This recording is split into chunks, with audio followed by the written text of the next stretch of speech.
My father was standing in the middle of my kitchen, finger pointed at my chest like I was 12 years old again. Not 35, not independent, not someone who had built an entire life on her own.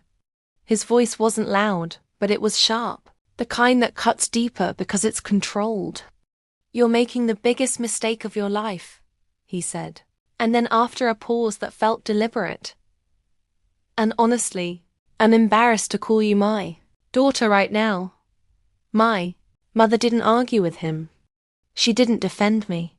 She just sat at the table, hands wrapped around a mug she hadn't touched, shaking her head slowly, like she was mourning something already lost.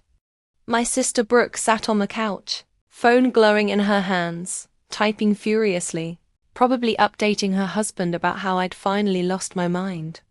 I had just told them I was quitting Hartwell Associates, the investment consulting firm where I'd been a senior director for 3 years, earning $180,000 a year, plus bonuses. I was 35. I owned a condo in downtown Portland. I drove a BMW. I wore clothes people complimented and lived a life people admired. And yet every single morning, I woke up with a weight on my chest that made breathing feel optional. My name is Natalie Chen Williams. Half Chinese, half Irish, which basically means achievement wasn't encouraged in my family. It was required. Success wasn't something you chased. It was something you owed. I've held this story inside me for almost 2 years, replaying it in my head during sleepless nights, wondering if I was weak for walking away or strong for finally choosing myself. Maybe it's the wine tonight. Maybe it's the message I got earlier from Brooke asking if I could help with Mum's birthday gift now that things are going better for me. Or maybe I'm just tired of pretending this didn't hurt. Before I go any further, understand this. Sometimes the people who say they love you unconditionally are the first ones to disappear the moment you stop being useful to their image of success. It was March 15th, 2022. I was sitting at my kitchen island trying to explain why I couldn't do it anymore. Why I couldn't sit through another meeting about maximizing portfolio efficiency for clients who had more money than small countries. Why I couldn't keep pretending quarterly projections mattered when I cried in my car every night before walking into my building. "But you're successful," my mother kept repeating, like it was a spell that should fix everything. "You're stable." That word haunted me. Stable meant acceptable. Stable meant brag-worthy. Stable meant I made them look good. My dad started pacing, hands running through his hair. "Do you know how many people would kill for your job?" he asked. "Do you know how hard your mother and I worked so you could have this life?" And there it was, the guilt that always worked. My success was never really mine. It belonged to them. Proof their sacrifices meant something. Every promotion, every raise, every title was a receipt validating their struggle. Meanwhile, I was the one having panic attacks in office bathrooms, gripping cold sinks, trying to slow my breathing before meetings where I smiled and nodded like I wasn't disappearing inside.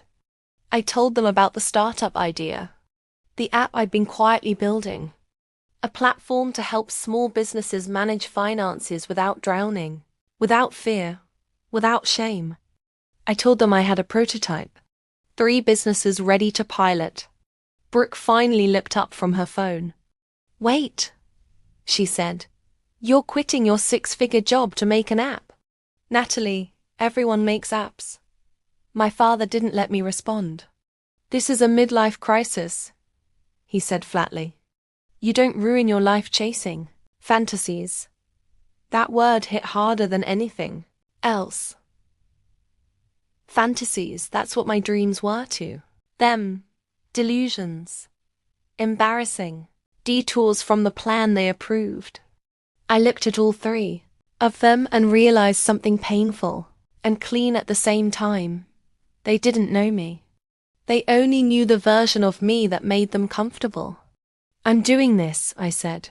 my voice steady even though my hands weren't. With or without your support. The silence felt like pressure on my ears.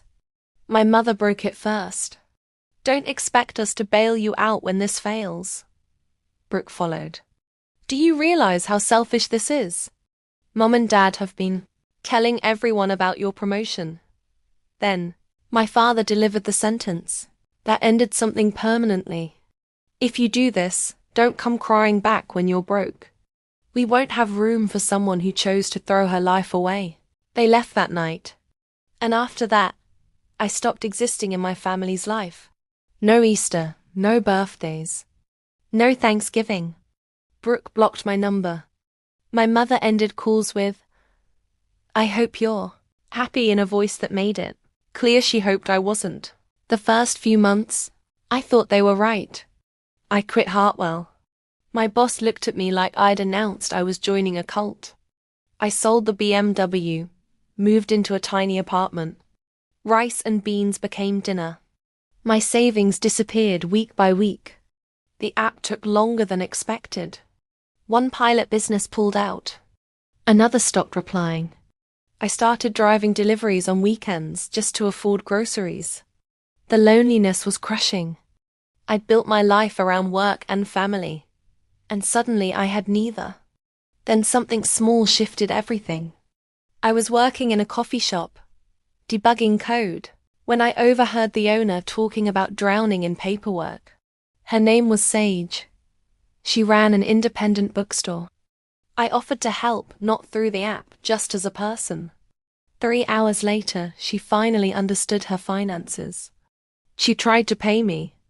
I told her to let me work there sometimes. Helping her reminded me why I started. It wasn't about money. It wasn't about proving anyone wrong. It was about reducing fear. That's when I realized my app was solving the wrong problem. I scrapped 4 months of work and started over from scratch. Built something simpler. Human. By December, 47 businesses were using it. And I was completely broke. Behind on rent. Exhausted. Questioning everything. Then, in a grocery store aisle, my 12-year-old nephew Mason said something that changed me forever. Mum says you're poor now and it's your fault, he said casually. Then, Grandpa says you'll come crawling back for money. They weren't just disappointed. They were hoping I'd fail. That night, something hardened inside me. I stopped building my life to earn permission. I built it to survive. Then to thrive. Slowly, steadily, undeniably. I charged for premium features. Word spread. People talked. By the end of 2023, we had 2,000 clients. I bought a modest house. Not impressive. Peaceful.